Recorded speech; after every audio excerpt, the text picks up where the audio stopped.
नमस्कार मित्रांनो, मुख्यमंत्री माझी लाडकी बहीण योजना प्रभावीपणे राबवण्यासाठी राज्य सरकारच्या माध्यमातून पुन्हा एक नवीन शासन निर्णय घेण्यात आला आहे। या शासन निर्णयाच्या माध्यमातून मोठे 3 निर्णय घेण्यात आलेले आहेत। कोणकोणते 3 निर्णय आहेत याबद्दलची माहिती आपण या व्हिडिओच्या माध्यमातून समजून घेणार आहोत। त्यासाठी नक्की व्हिडिओ शेवटपर्यंत पहा। तत्पूर्वी चॅनलवरती पहिल्यांदाच आला असाल तर चॅनलला सबस्क्राइब करून बेल नोटिफिकेशनला क्लिक करा। चला तर मग व्हिडिओ सुरू करूया। मित्रांनो, मुख्यमंत्री माझी लाडकी बहीण योजनेअंतर्गत जे महिला पात्र होतील अशा महिलांना प्रति महिन्याला 1500 रुपये दिले जाणार आहेत। आता या योजनेमध्ये भरपूर असे लाभार्थी अर्ज केलेले आहेत। काही लाभार्थी अर्ज करणे बाकी आहेत। 3 समिती गठीत करण्यात आलेली आहेत। यामध्ये पहिल्या समितीचं काम आहे एक विशिष्ट पोर्टल तयार करणे। या पोर्टलच्या माध्यमातून जे लाभार्थी अर्ज करणार आहेत त्यांना येणाऱ्या जे अडचणी आहेत ते सर्व अडचणी सोडवण्यासाठी एक विशिष्ट समिती नेमण्यात आली आहे।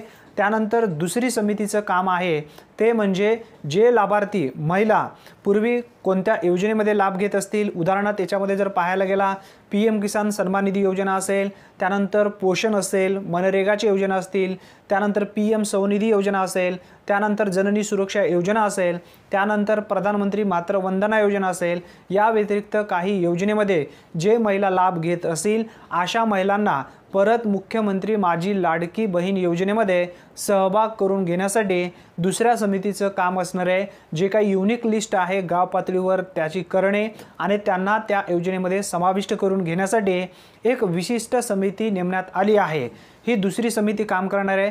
त्यानंतर तिसरी समितीचं काम असं असणार आहे ज्यांनी अर्जामध्ये पात्र झालेले आहेत त्यांच्या खात्यावरती पैसे ट्रान्सफर करण्यासाठी DBT अंतर्गत जे काही येणारे अडचणी असतील, त्यांची DBTचे जे प्रॉब्लेम असेल, आधार लिंक नसेल तर ते आधार लिंक करून घेणं म्हणजे त्यांची जबाबदारी नाही आहे। तुम्हाला स्वतःला आधार लिंक बँकेत जाऊन करावं लागतं, परंतु ज्या लाभार्थ्यांच्या त्रुटीमध्ये पडलेले आहेत अशा त्रुटीची पूर्तता करून घेण्यासाठी ही समिती काम करणार आहे।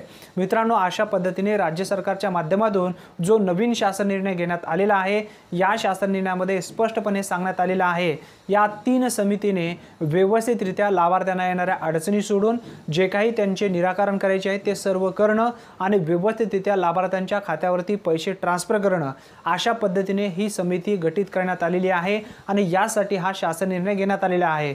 धन्यवाद मित्रांनो, पुन्हा भेटूया नवीन व्हिडिओमध्ये नवीन माहितीसह। तोपर्यंत जय हिंद, जय महाराष्ट्र।